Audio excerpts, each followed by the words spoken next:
شروع اللہ کا نام لے کر جو بڑا مہربان نہایت رحم والا ہے۔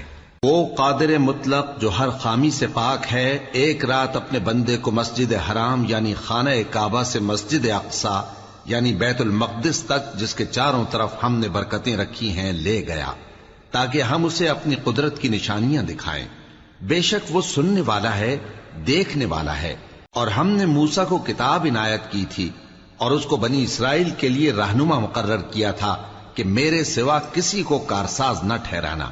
اے ان لوگوں کی اولاد جن کو ہم نے نوح کے ساتھ کشتی میں سوار کیا تھا، بے شک نوح ہمارے شکر گزار بندے تھے۔ اور ہم نے کتاب میں بنی اسرائیل سے کہہ دیا تھا کہ تم زمین میں 2 دفعہ فساد مچاؤ گے اور بڑی سرکشی کرو گے۔ پس جب پہلے وعدے کا وقت آیا تو ہم نے اپنے سخت لڑائی لڑنے والے بندے تم پر مسلط کر دیے، اور وہ شہروں کے اندر پھیل گئے، اور وہ وعدہ پورا ہو کر رہا۔ پھر ہم نے دوسری بار تم کو ان پر غلبہ دیا اور مال اور بیٹوں سے تمہاری مدد کی اور تم کو جماعت کثیر بنا دیا۔ اگر تم نیکوکاری کرو گے تو اپنی جانوں کے لیے کرو گے، اور اگر اعمال بد کرو گے تو ان کا وبال بھی تمہاری ہی جانوں پر ہوگا۔ پھر جب دوسرے وعدے کا وقت آیا تو ہم نے پھر اپنے بندے بھیجے تاکہ تمہارے چہروں کو بگاڑ دیں، اور جس طرح پہلی دفعہ مسجد بیت المقدس میں داخل ہو گئے تھے اسی طرح پھر اس میں داخل ہو جائیں، اور جس چیز پر غلبہ پائیں اسے تباہ کر دیں۔ امید ہے کہ تمہارا پروردگار تم پر رحم کرے، اور اگر تم پھر وہی حرکتیں کرو گے تو ہم بھی وہی پہلا سلوک کریں گے، اور ہم نے جہنم کو کافروں کے لیے قید خانہ بنا رکھا ہے۔ یہ قرآن وہ رستہ دکھاتا ہے جو سب سے سیدھا ہے، اور مومنوں کو جو نیک عمل کرتے ہیں بشارت دیتا ہے کہ ان کے لیے اجر عظیم ہے، اور یہ بھی بتاتا ہے کہ جو آخرت پر ایمان نہیں رکھتے ان کے لیے ہم نے دکھ دینے والا عذاب تیار کر رکھا ہے۔ اور انسان جس طرح جلدی سے بھلائی مانگتا ہے اسی طرح برائی مانگتا ہے، اور انسان بڑا جلد باز ہے۔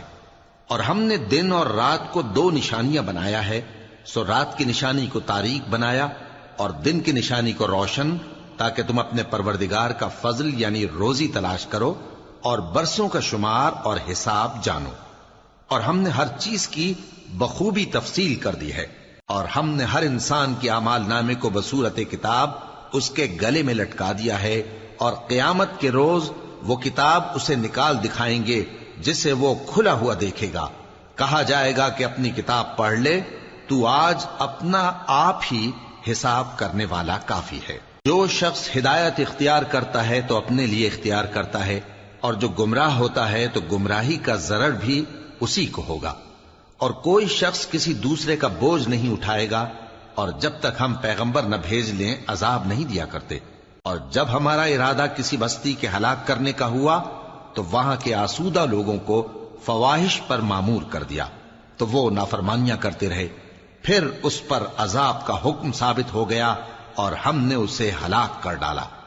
اور ہم نے نوح کے بعد بہت سی امتوں کو ہلاک کر ڈالا، اور تمہارا پروردگار اپنے بندوں کے گناہوں کو جاننے اور دیکھنے والا کافی ہے۔ جو شخص دنیا کی آسودگی کا خواہش مند ہو تو ہم اس میں سے جسے چاہتے ہیں اور جتنا چاہتے ہیں جلد دے دیتے ہیں۔